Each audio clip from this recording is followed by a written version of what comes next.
Se pretende apoiar nosso canal e ajudar na geração contínua de conteúdo para você, é fácil. Basta visitar o link da lojinha na descrição sempre que precisar comprar algum produto. Com esse gesto simples, você estará oferecendo um apoio valioso.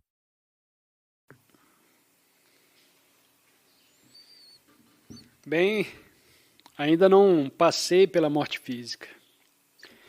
Como disse o mestre Zen, que foi questionado sobre vida após a morte, eu não sei. E eles disseram, por que você não sabe que é o mestre? E ele disse, sim, eu sou o mestre, mas não sou um mestre morto. Mas eu fui muito fundo no que se poderia chamar de morte para a identificação com a forma. Então, de certa forma, eu entrei nesse reino, de onde posso dizer e saber que, em última análise, o que vemos como morte é a dissolução da forma que o eterno em nós, que conheço em primeira mão, não pode ser tocado por isso. Então, o que exatamente acontece, eu diria que depende de qualquer estado de consciência em que você esteja. Esse deve ser um estado de consciência predominante nessa vida. Se nessa vida você esteve continuamente identificado com a forma, com o seu corpo, ou a forma psicológica de mim, isso significa consciência. Essa expressão de consciência ainda estava em um estado um tanto onírico, que é a identificação com a forma. E você pode facilmente extrapolar a partir disso se a tendência da consciência de se identificar com a forma ainda estava lá, o que de outras maneiras o despertar não aconteceu. Essa tendência continuará, haverá mais identificação com a forma, e o processo continuará. Como a consciência, que ainda não está totalmente desperta, continuará a se identificar com a forma novamente. E então, gradualmente, chegará a um lugar onde o despertar acontece. Ou, se já houve uma desidentificação da forma nessa vida, então você pode extrapolar a partir daí que o desejo compulsivo de se identificar com a forma e buscar outra forma, ou outro ciclo de identificação da forma, essa compulsão de buscar mais experiências através da identificação com a forma, então seria muito mais fraco, ou estaria completamente ausente. Nesse caso, a consciência que você é não está mais ligada a esse reino. E não buscará reexperimentar o reino da forma. Mas em ambos os casos, você realmente... Eu sei que posso lhe dizer que está tudo bem. Realmente não importa se essa pessoa agora precisa de mais experiências de identificação, caso em que isso acontecerá, ou se ele já está livre desse desejo, caso em que ele seguirá em frente e viverá em um reino que nem podemos conceber. De onde estamos aqui? Eu tenho uma sensação profunda nas formas do que é isso, mas não precisamos falar sobre isso aqui. Tudo o que sabemos é nada. Esse é o começo de um curso de milagres, que é todo o curso de milagres resumido em 2 linhas. Nada real pode ser ameaçado, nada irreal existe. Nisto reside a paz de Deus. Aquilo que é real nele está além da forma. Qualquer um pode saber que, quando você vê um cadáver, percebe que não é mais quem você conhecia. Esse não é Este não é o ser que você conheceu. Isso é apenas uma casca. Portanto, nada real pode ser ameaçado. Nada irreal existe em última análise. É por isso que os sábios de todas as tradições falam desse reino da forma como ilusório. Em última análise, depende de que nível você olha. O importante é que está tudo bem. Além da aparência, no nível da forma, que é o único nível onde existem as mortes, é uma transição de uma forma para outra forma, ou de uma forma para a ausência de forma. A morte é isso. Nada real morre. Nada real morre. O que quer dizer que, em última análise, não existe morte. Só parece haver. É uma transmutação da forma. Qualquer forma se dissolve ou busca alguma outra forma, alguma outra identificação com a forma.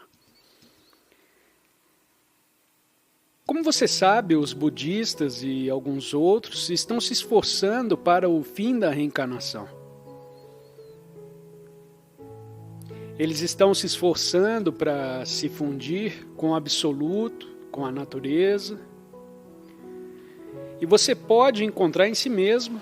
Talvez as pessoas às vezes perguntam se você gostaria de reencarnar novamente.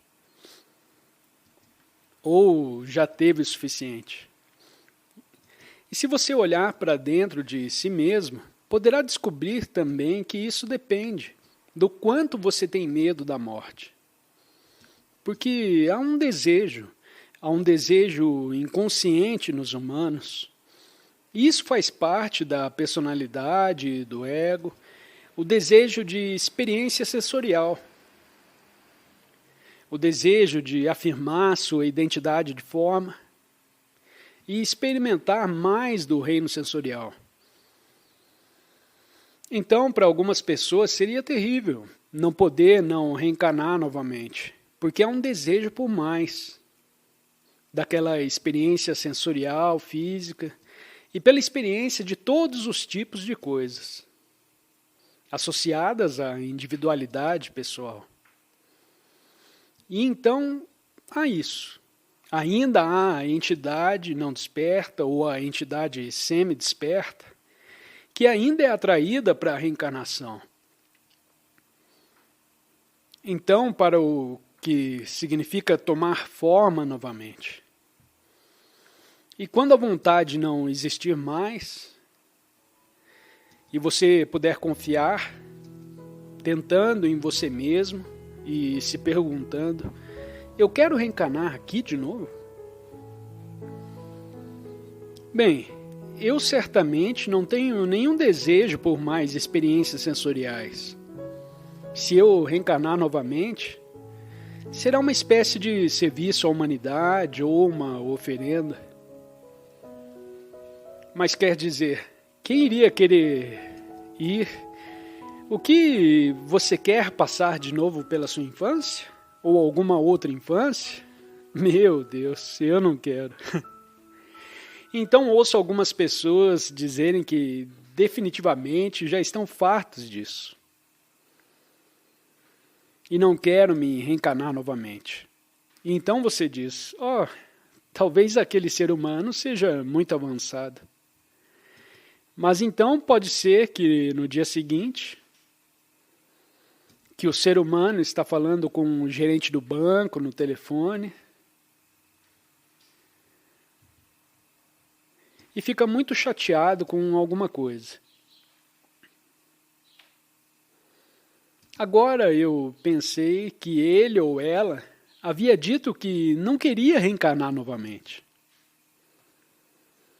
Mas eles estão reencarnando novamente em completa identificação, com uma reação emocional, mental que surge.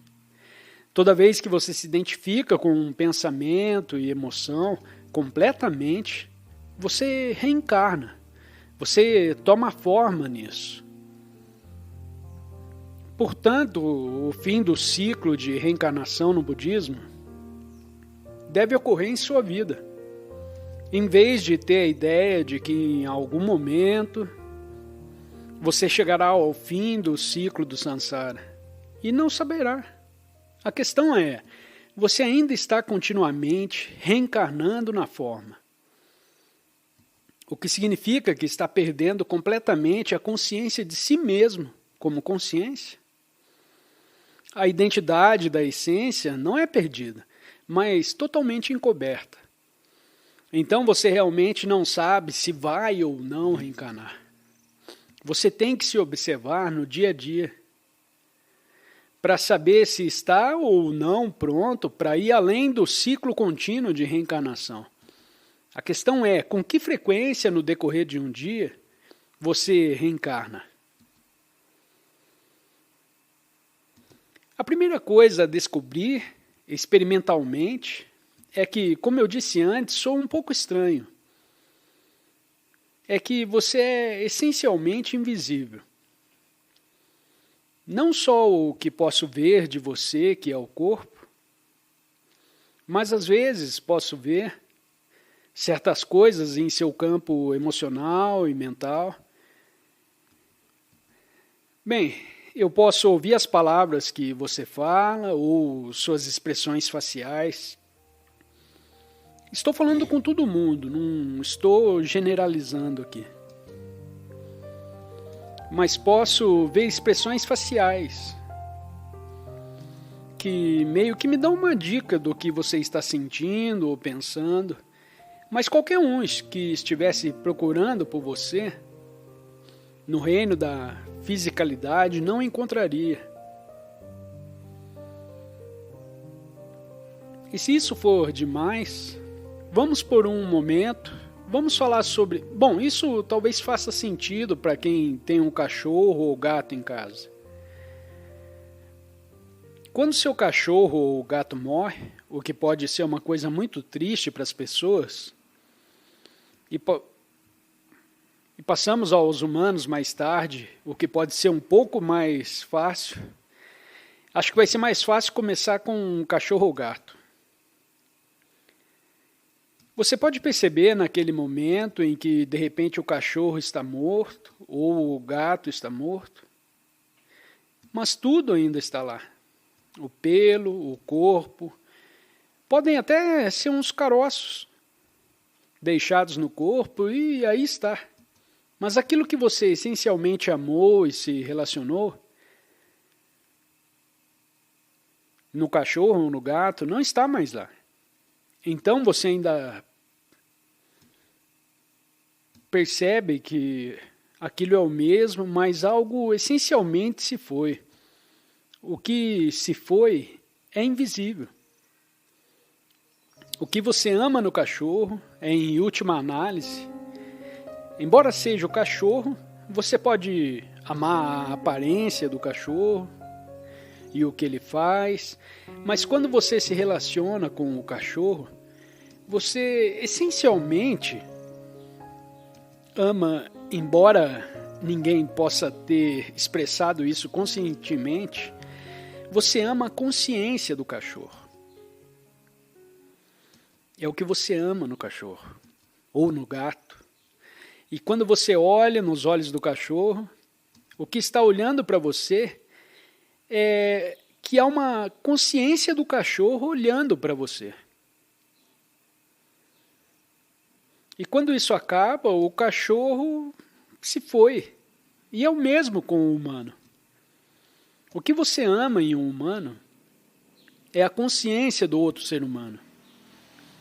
Agora, você mesmo, tudo isso é invisível, porque a consciência é o maior mistério do universo, que a ciência ainda não tem ideia do que fazer com ela. Não consegue explicar a consciência, e na maioria dos casos evita falar sobre a consciência. O maior mistério é o fato de que o universo é consciente, e que você é consciente. Um cirurgião procurando por você, cortando o seu crânio e analisando o seu cérebro, não encontrará nem mesmo um traço seu. Nem mesmo encontrará nenhuma de suas incontáveis centenas de milhares ou milhões de memórias que você tem em algum lugar. De que forma uma memória sobrevive em você?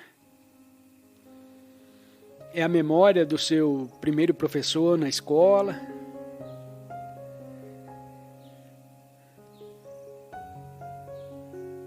Acabei de mencionar a palavra e, de repente, me veio a imagem do primeiro professor que você teve na escola, veio até você. A memória de sua avó que faleceu, a lembrança da cama em que você dormiu, quando tinha 8 ou 10 anos. E eu só preciso mencioná-lo. Estava em algum lugar, mas onde isso morava em você? Isso estava em uma molécula no átomo? Aquele átomo era sua cama ou o que é isso? Ninguém sabe, ninguém pode encontrar nem mesmo as memórias que você faz da pessoa que você é.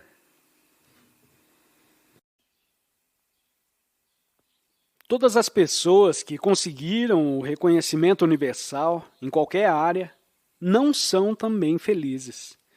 Não estão felizes consigo próprias, não sentem segurança, não têm a sensação de que finalmente chegaram. Antes de terem o reconhecimento, elas associaram essa ideia ao fato de serem aceites. Quando for reconhecido, eu vou ter a sensação de que cheguei. Chegou o momento e, a princípio, sentem-se bem.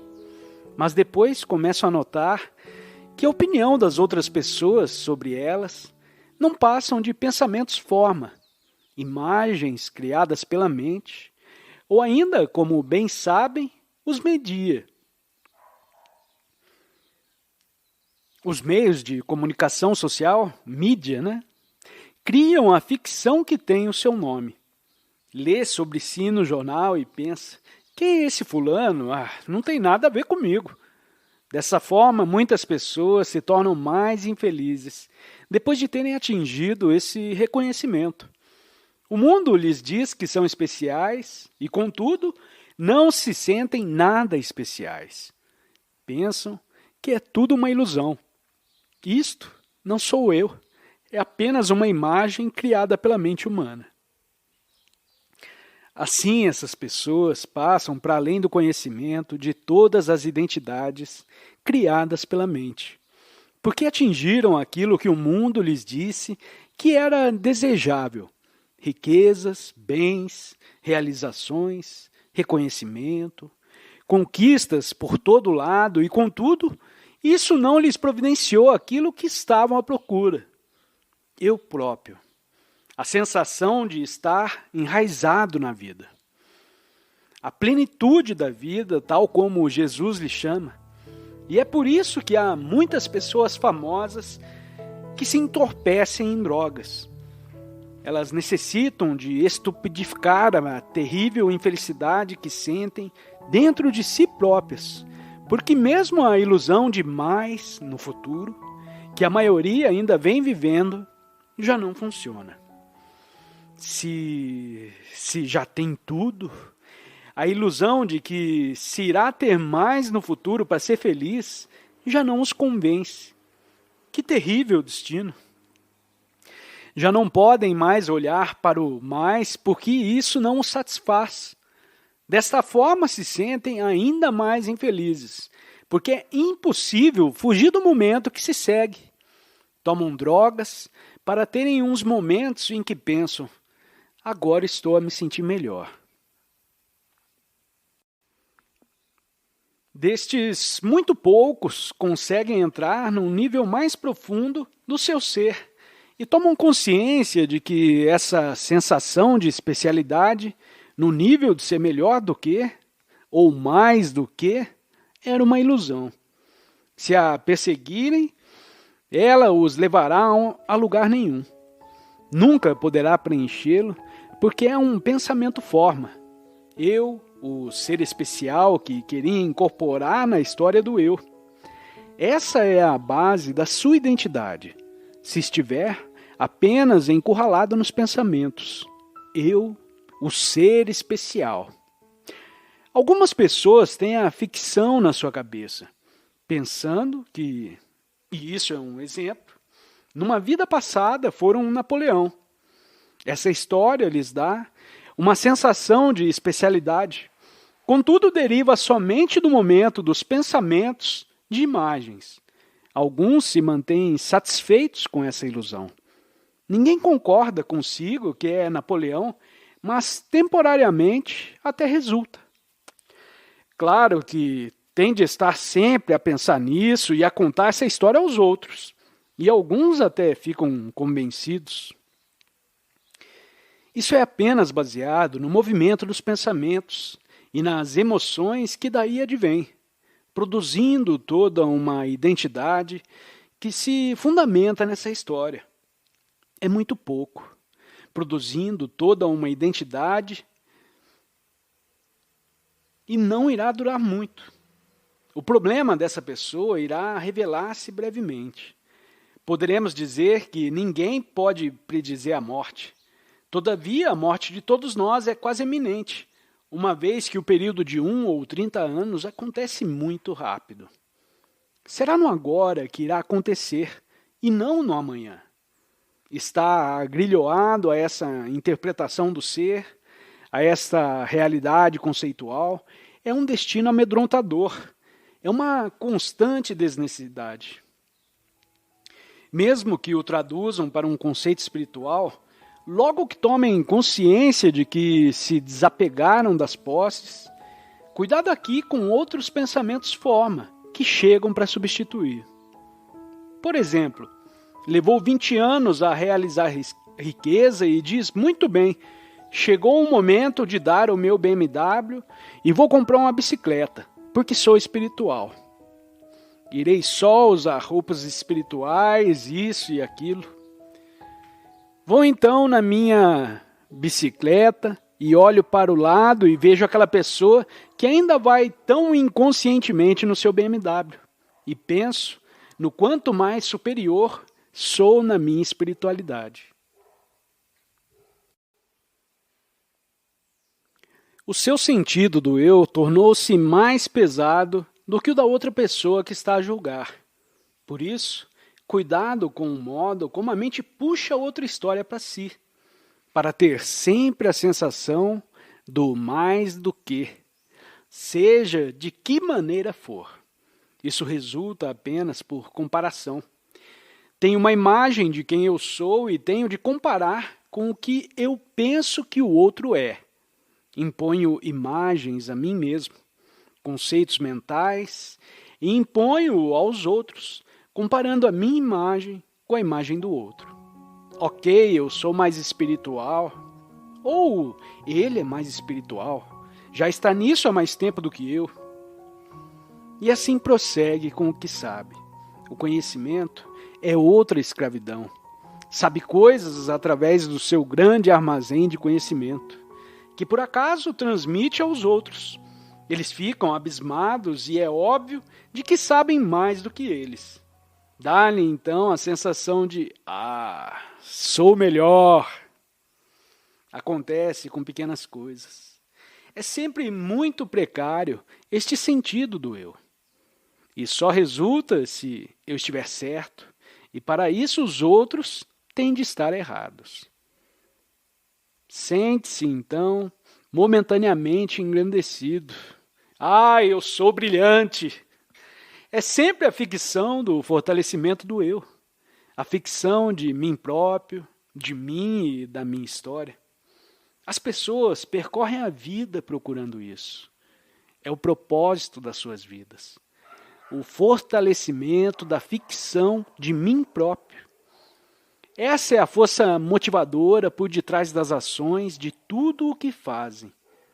É sempre uma coisa instável, devido ao fato de, muitas vezes, se sentirem menos do que os outros. Por isso, tem de compensar. Sou menos especial do que ele. Ele sabe mais. Mas por outro lado, eu tenho melhor aparência. Se as pessoas não conseguem atingir a especialidade da forma que o mundo lhes diz para o fazer, chegam a uma especialidade oposta, sentindo-se tratadas injustamente pela vida, sentindo que são vítimas de algumas pessoas ou situações, e nesse pensamento forma de ser uma vítima, sentem-se muito especiais. Podem ganhar sempre, mesmo que percam. A mente é muito inteligente. A identidade de vitimização está fortemente alojada na mente de algumas pessoas. Conhecemos e 5 minutos depois já estão a contar a sua história. Ah, sabe o que me aconteceu há 25 anos atrás? É claro que coisas desconfortáveis aconteceram há 25 anos atrás e estão também a acontecer agora, nesse mundo louco. Construir uma identidade em algo terrível que aconteceu uma vez no passado ou que se repete constantemente nesse mundo louco, onde o sofrimento é inevitável, criar uma situação de especialidade à volta disso, o coloca numa medonha prisão criada por si, mas pelo menos sabe quem é e tem uma história. Que bom, já tenho uma história. A minha vida me tratou mais injustamente do que as outras pessoas, e então posso sentir mais do que os outros.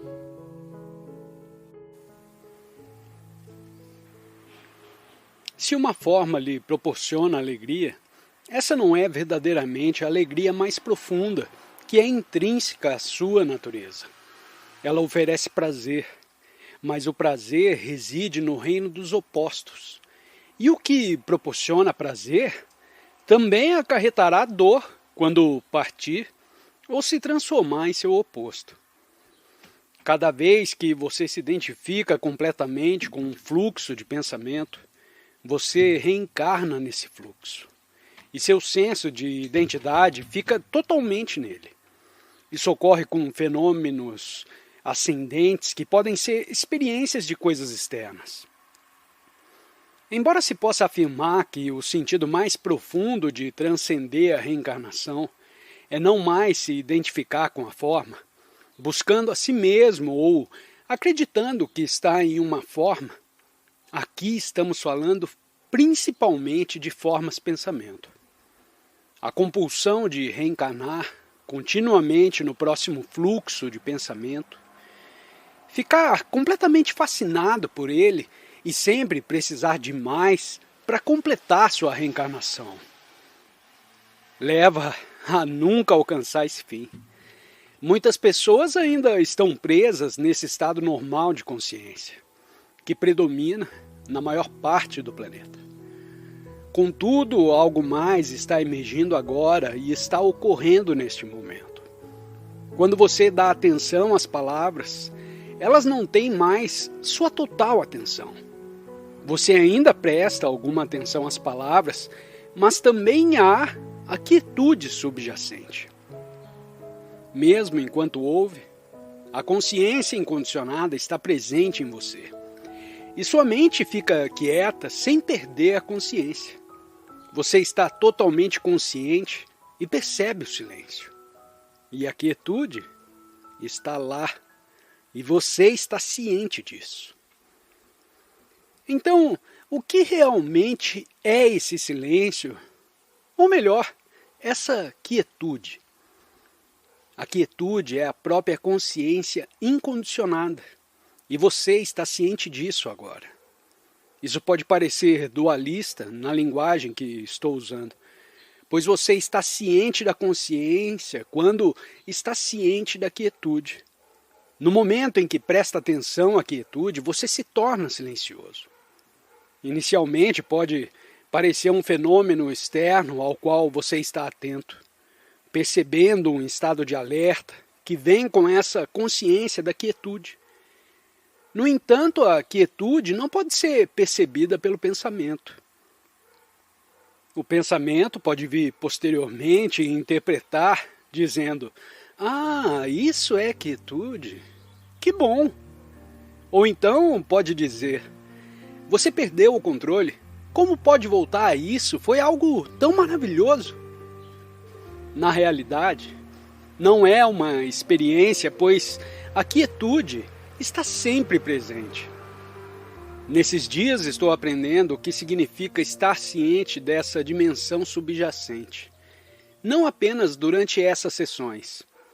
Quando você sair daqui, pode ser absorvido novamente ou reencarnar totalmente nos pensamentos ascendentes, sonhos e percepções sensoriais.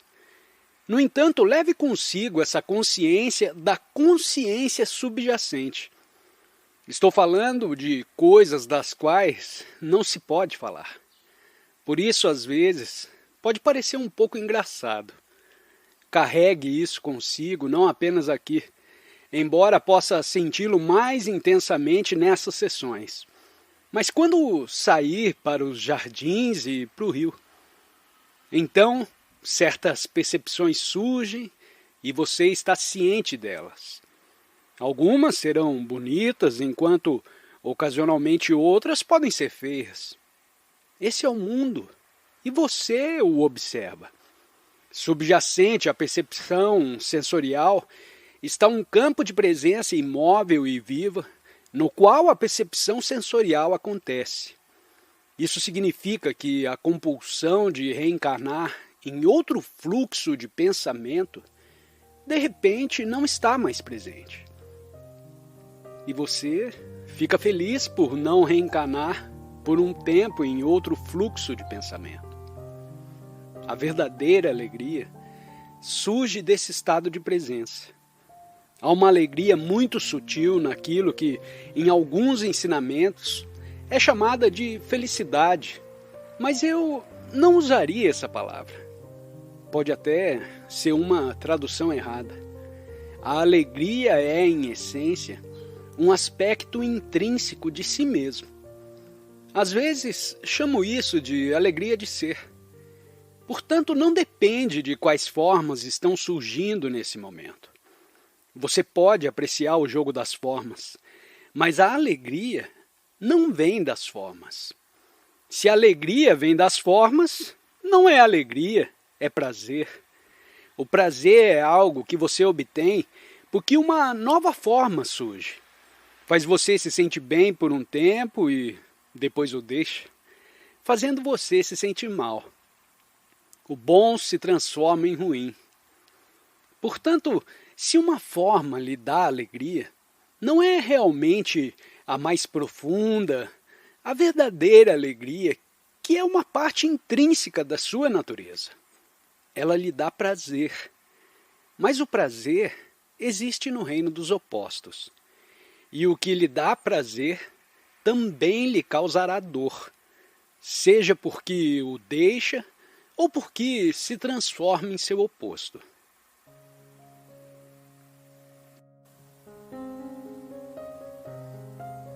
Como, por exemplo, em um relacionamento, o casamento, um divórcio, prazer, dor, perda ou ganho nos negócios. Como Ramana disse, e é claro que isso é uma tradução e pode não ser absolutamente correta, a felicidade é sua verdadeira natureza. Eu traduziria novamente e talvez no original o que ele disse esteja mais próximo disso. A alegria é a sua verdadeira natureza. Mas não a procure.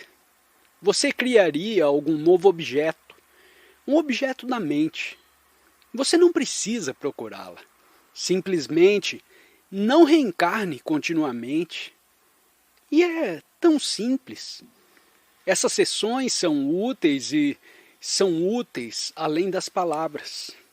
As palavras são dicas úteis, mas há muito mais nessas sessões do que as palavras. Esteja alerta aqui para aquela dimensão que está além das palavras, pois essa dimensão também está além do pensamento. E é aí que vamos saber o que é aquilo que se poderia descrever como consciência livre de pensamento. Esse é o próximo passo na evolução da consciência humana. Até agora, chegamos ao fim do pensamento, o que significa que a consciência humana, sendo totalmente dominada e dirigida pela identificação com o pensamento, começou, como o mito nos diz no Jardim do Éden, com uma representação simbólica do surgimento do pensamento, quando eles comeram o fruto da árvore do conhecimento do bem e do mal, avaliando e julgando o surgimento do pensamento como a perda do Éden.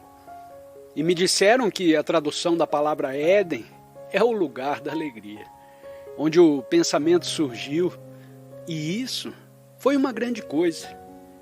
Gradualmente, ao longo de muitos milhares de anos de identificação com o pensamento, ele veio para dentro de si e o pensamento tornou-se um.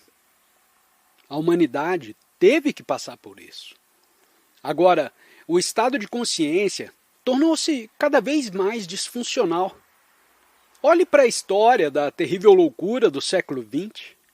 A disfunção torna-se aparente agora, pois estamos chegando ao fim dos tempos.